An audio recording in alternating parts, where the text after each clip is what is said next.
Looking back in hindsight, I probably should have known that I was going to be doing something in front of a camera.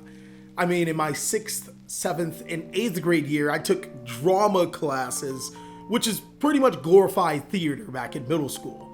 In my 9th and 10th grade classes, I actually took theater, which was pretty much the exact same thing. I've also taken 3 music classes: guitar, piano, and music appreciation. Guess which one of those I passed? 2 broadcast journalism classes, as well as a journalism class. Now, did any of those help me with YouTube? Fuck no. But what it did do is prepare me for the unknown. When you're going through life, you pick up certain things, or you're presented with certain opportunities and you take them. I did not pick any of those classes. Well, I mean, the rapping one, which was music appreciation, I picked that one, so cat's out of the bag which one I passed. But the cool thing is that I can draw from those experiences to be able to talk to you.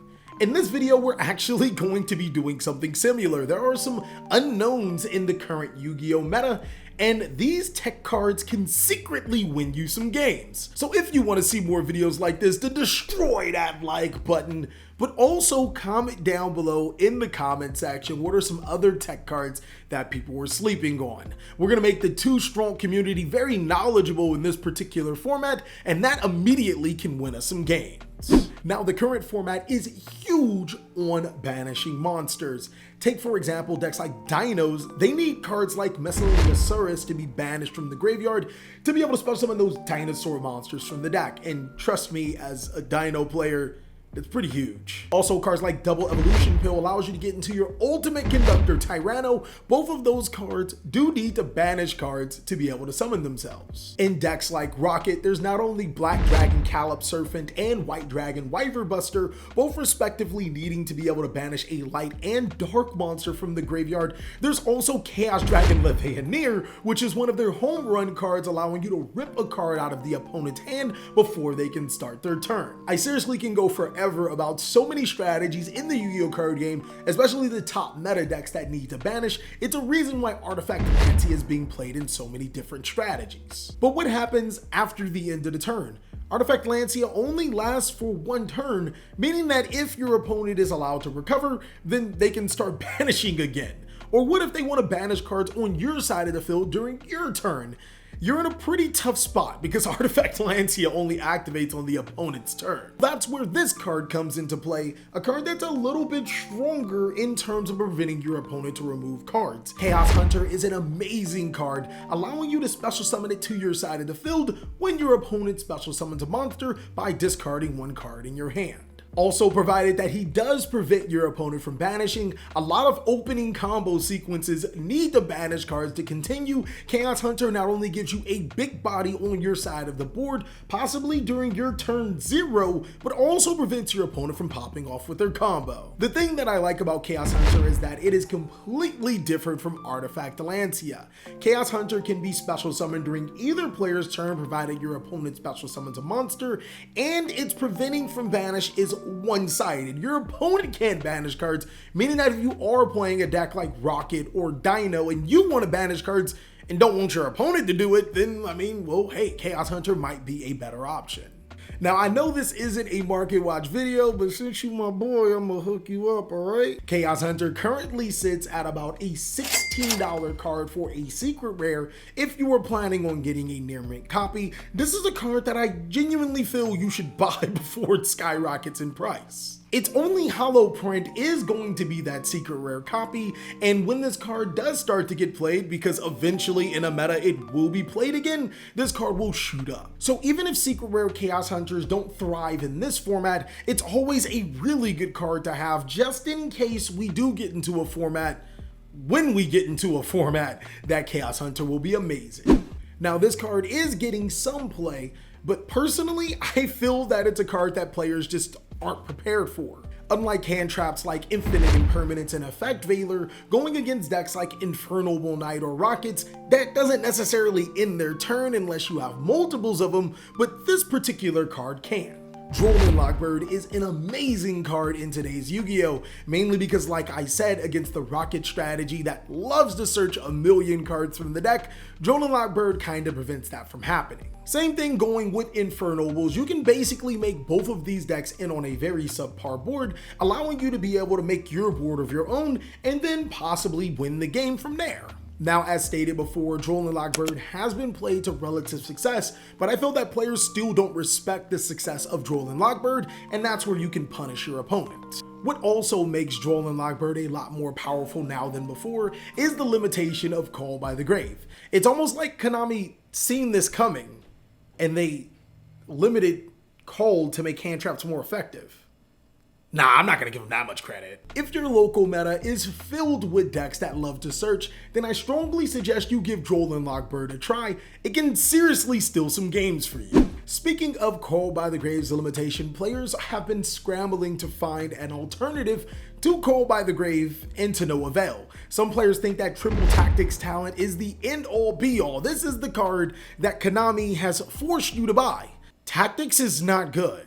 Now, I would love to sit here and bore you with the analytics and reasoning on why those two cards are subpar, but as you guys can see, I'm setting up for making a video on why they're not good. Of course, you have to destroy that like button and comment down below in the comment section on that is the video you want to see. Let's see if we can get this video to 1,000 likes and I'll make one of those. I mean, whichever one gets voted. But back to the original subject at hand, finding a replacement for Call by the Grave has been hard. My personal suggestion is to use Cypher Blue Gamma, but that isn't always applicable in most decks. Fortunately for us, players in the current meta love Infinite Impermanence and Effect Veiler, cards that target monsters on the side of the field, and we have the perfect hand trap to stop those hand traps. Sauravis, the Ancient and Ascended, is an amazing card. I mean, like, it has some really good ritual monster effects, but we only care about its hand trap effect. What this card does is when your opponent activates a card or effect that would target one of your monsters on the field, you can discard this card from your hand to negate the activation. Now, as you can clearly see, Sauravis is really good right now because it stops cards like Effect Veiler or Infinite Impermanence, but this card actually can take it a step further. This card stops some niche situations like your opponent's Phantom Knight Fogblade, because I guess the wave is to splash Phantom Knights into everything until Phantom Knights come out in Phantom Rage. Sauravis is also an excellent pickup right now, only having 2 prints as a dual power ultra rare and a Invasion Vengeance secret rare. Man, that set's old. Don't be surprised if you see this card on the buy these cards segment because it's really good right now. Another interesting thing about this meta is that every single strategy seems to be playing one type. You got dinosaurs playing dinosaurs, never would have guessed, right? You got Dragon Link playing, well, I mean, that's pretty self-explanatory too, is it? And you also have Infernoble Knights with the Pyro monsters. They're not Pyro monsters, they're warriors. Oh yeah, I mean, I guess that makes sense. Infernoble Knight, Fire Warrior, okay, sure. As a nostalgia player, it's really cool to see that these particular types still have a strategy to play in into this day, but there is one card that completely ruins them. There Can Be Only One has been made for this particular situation. It works similar to Goes and Match and Rivalry of the Warlords for you players that are real old school, except it prevents the opponent from having monsters of the same type on their side of the field. There Can Be Only One is excellent against the current meta, seeing that dinos play dinos, and dragons play dragons, and Infernobles play fire warriors. They play warriors. All of these strategies need multiple monsters of the same type to be able to perform their combo at some point in time, and There Can Be Only One is a clear-cut answer to it. Now, the huge problem with There Can Be Only One is that it is a trap card, and you probably want to have it in your opening hand to gain its full advantages. But if your deck can slot this powerful trap card, I don't really see a reason not to play it. Even in later game states, There Can Be Only One can help break a board with a monotype on the field. Just be sure that it's not your board that you're breaking because yeah, that won't work for you.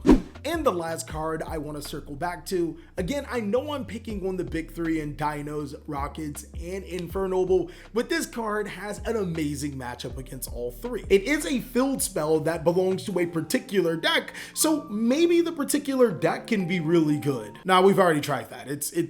I like the deck. I love the deck, but it has some issues of its own. Necro Valley is a card that shuts down the entire meta. It has that built-in artifact Lancia effect. Even though it only applies to the graveyard, you have to look at the top decks. Necro Valley also received a recent errata, pretty much stopping all extenders. This card negates any card that is moving a card from the graveyard to another place other than itself. This pretty much means that your opponent can't use cards like Boot Sector Launch's effect to special summon rockets from the graveyard or the living fossil to extend their board. So yeah, Necro Valley is pretty strong right now. Well, that's pretty much all that I have for the secret tech cards that will win you games. If you guys did like this series, again, destroy that like button and post down below in the comment section. It was really fun to talk about some of those secret tech cards. Also, don't worry, I'm still working on that Goki deck. I'll have that for you very soon. But while we wait, go ahead and check out these videos because yeah, I'll catch you on the next one.